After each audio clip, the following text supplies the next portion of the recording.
Beautiful people! C'est Jasmine. Bonjour à tout le monde. Merci encore une fois d'être ici, de me suivre, de commenter, de liker mes affaires. Ça me fait vraiment chaud au cœur de toutes vous voir ici. On est le 30 décembre, puis je me suis dit, Colin, je vais faire un petit live pour vous jaser un petit peu, puis en même temps, je voulais partager avec vous autres les leçons que j'ai apprises en 2020. Bon, il y a plein de monde qui font des retours, puis tout ça, puis cette année, pour moi, ça a été, puis pour plusieurs, là, je veux dire, je suis pas toute seule, là, ça a été vraiment une année où est-ce que on a été reviré de bord de tous les sens, on a vécu un paquet de choses, puis pour moi, cette année, ça a été encore mieux, pire, en tout cas, bref, il y a eu bien des affaires. J'avais le goût de vous en parler un petit peu aujourd'hui. En faisant une espèce de petit décompte des leçons que j'ai apprises en 2020. Fait que je vais commencer par la première, qui est cliché, à côté, là, je le sais, mais c'est vraiment très vrai pour moi. Puis, en fait, pour tout le monde qui comprend bien comment s'y prendre. Alors, la première leçon que j'ai apprise en 2020, c'est que le bonheur, là, c'est toi qui le fais. Tu fais ton propre bonheur, puis ça dépend beaucoup de comment est-ce que tu regardes toutes les situations qui se présentent à toi. Fait que ça, c'était ma première leçon. Ça fait des années que je la pratique, mais je pense qu'en 2020, c'était vraiment... Hein, on pouvait vraiment mettre le doigt dessus avec tout ce qui s'est produit. Donc, on fait vraiment notre propre bonheur. Oui, monsieur, madame, voilà qui est une bonne nouvelle. La deuxième chose, c'est... Puis ça n'a pas été... Bon, j'ai toujours... OK, bon, je vais vous donner la leçon, là. Mieux vaut agir que d'attendre que ce soit parfait ou que ce soit prêt, même. OK? Cette année, j'ai créé une compagnie subsidiaire à Beau Soleil Média qui est l'agence GMS.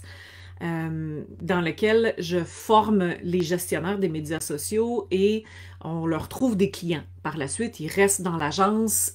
C'est comme une espèce d'agence de placement, mais ils restent indépendantes, ces personnes-là, et on les suit par la suite. On s'assure de leur succès, on s'assure qu'ils aient des clients, etc., etc. Donc, mais moi, quand j'ai commencé ce cheminement-là, c'était pas ça, pas en tout que je voulais faire. Puis, ça s'est comme matérialisé... Du jour au lendemain, bon, il y a eu quand même des étapes, là, mais Puis la première formation que j'ai donnée, la première cohorte, j'avais pas terminé la formation avant qu'elle commence. Puis ça fait peur, hein, ça fait peur, mais en même temps, je me suis lancée quand même, puis je me suis rendu compte que c'est faisable. C'est faisable de mettre quelque chose en ligne, de promouvoir quelque chose, de remplir la cohorte avant même que la formation soit terminée d'être créée. Puis la raison pour laquelle c'est une bonne chose de le faire comme ça, c'est que s'il y a des... En fait, vous pouvez ajuster votre formation à les questions qui sont posées par les gens qui sont dans votre cohorte. Fait que ça peut être super intéressant. Oui, vous avez une base et tout ça, vous savez dans quoi vous vous embarquez, mais en même temps, c'est de la job, c'est beaucoup de travail. Donc, puis moi, en plus, je faisais mes formations en live, là, c'était pas du truc pré-enregistré, donc il fallait que tout soit prêt, évidemment, la journée que je faisais mon live. Voilà qui était ma deuxième leçon cette année. Ne pas attendre que ce soit prêt ou parfait avant de mettre vos trucs en ligne et de le présenter aux gens. Vous peaufinerez par la suite. Les gens, la plupart, oui, il va y avoir des gens qui vont critiquer, mais la plupart sont très, très avenants, sont très doux, sont très fins. Fait que il faut juste s'enlever dans notre tête notre propre critique à nous autres puis mettre les trucs en avant. La troisième chose, et ça là, cette année, ça m'a vraiment frappé en plein visage. Prendre soin de votre santé, c'est important parce que sinon, elle va vous forcer à le faire, puis ça va miner votre productivité et votre succès. Cette année, ma mère, elle a fait un AVC. Et puis, c'était un choc. On ne s'en attendait pas pantoute. ça a été un choc pour toute la famille, mon père, ma mère, évidemment, qui a passé au travers, moi, les sœurs et tout ça. Puis ce que ça a fait, puis en même temps que ça s'est passé, moi, je commençais un traitement, puis j'ai fait une grosse réaction à ce traitement-là. Puis je me suis ramassée avec des douleurs articulaires, incapable de bouger, incapable de travailler, quasiment presque plus dormir pendant 1 mois et demi. Fait que bref, je me suis rendu compte que si je prends pas soin de ma santé, puis que je fais pas du temps pour ceux qui sont autour de moi, que j'aime, ben, ça se peut que, un, que ça mine ma productivité, puis deux, que peut-être je n'aurai plus de temps avec ces gens-là. Hein? Puis je pense que 2020, ça l'a mis de la lumière beaucoup sur l'importance de la santé, peu importe dans le domaine dans lequel vous êtes. Fait que ça a été ma 3e leçon cette année. Ensuite, évidemment, à partir de là, il faut aussi, je reviens un petit peu là, ce point, le prochain point, le point numéro 4, qui est, vous pouvez toujours tirer le meilleur parti de ce qui vous arrive. Fait concernant ce que je viens juste de dire, que tu sais, oui, on a eu des moments difficiles au niveau de la santé dans ma famille cette année, moi-même y compris, j'ai quand même tiré le meilleur parti de ça. J'ai-tu mal? Oui. Mais j'ai été quand même capable de faire, OK, mon corps me parle, qu'est-ce qu'il essaye de me dire, puis qu'est-ce qu'il faut que je mette en place pour être capable de m'aider dans cette situation-là, puis en tirer quelque chose de positif, une leçon positive que je peux ensuite appliquer pour mon évolution, mon succès, etc.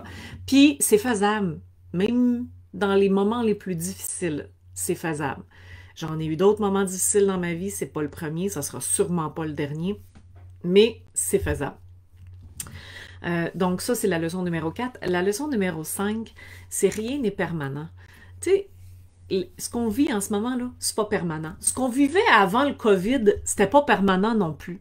Il y a des choses qu'on entreprend quand on est en affaires, que ça sera pas permanent. Vos clients, ils seront, peut-être, ils vont être avec vous pendant toute la durée de vie de votre entreprise et peut-être, bon, mais il y en a qui ne resteront pas avec vous. Il n'y a rien de permanent et il faut juste s'y faire et pas garder, pas se tourner le fer dans la plaie quand on perd quelqu'un, quelque chose, une situation, whatever. Donc, rien n'est permanent, faut s'y faire. L'autre chose, c'est donner avant de demander. Bon, ça là, j'en parle souvent, dans les médias sociaux, quand on est en affaires, c'est important de donner aux gens avant même de leur demander de recevoir quelque chose. Parce que c'est la nature humaine de vouloir rendre ce qu'on reçoit. Mais si on se fait demander, quémander, harceler, ben ça nous tente pas mal moins de donner. Fait que faites le contraire. Donnez, puis vous allez recevoir. Ensuite, si la prochaine, et bon, il m'en reste 2, là. La prochaine, c'est que vous êtes capable de beaucoup plus que ce que vous pensiez. Cette année, mon entreprise, elle a triplé de chiffre d'affaires. Et je suis extrêmement reconnaissante pour ça. J'ai engagé ma première employée à temps plein. J'ai évidemment créé la compagnie subsidiaire. J'ai eu ma première cohorte. J'ai réussi tellement de choses. J'ai travaillé tellement fort. Les rénovations de la maison se sont également... mon bureau s'est également terminé cette année. Bref, il y a eu beaucoup de choses qu'on a travaillé fort et on a réussi à faire. Que si je m'étais imaginé que je pouvais réussir tout ça, si je m'étais imaginé qu'il fallait que je fasse tout ça dans mon année, j'aurais fait arrête, c'est impossible là. Arrête, c'est juste, ça tient du miracle. Mais c'est en un pas à la fois qu'on finit par être capable d'avancer, puis qu'on réussit à faire des affaires, qu'on se lève la tête un moment donné, puis qu'on fait « Wow, j'ai tout fait ça. » C'est malade. Alors ça, c'était une superbe leçon cette année. Et la dernière leçon, et non la moindre, doutez pas. il va toujours y avoir une solution en quelque part, puis souvent on la voit pas venir, la solution.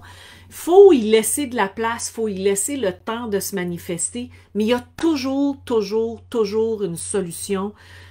Vous trouverez toujours le moyen d'arriver si vous y tenez vraiment.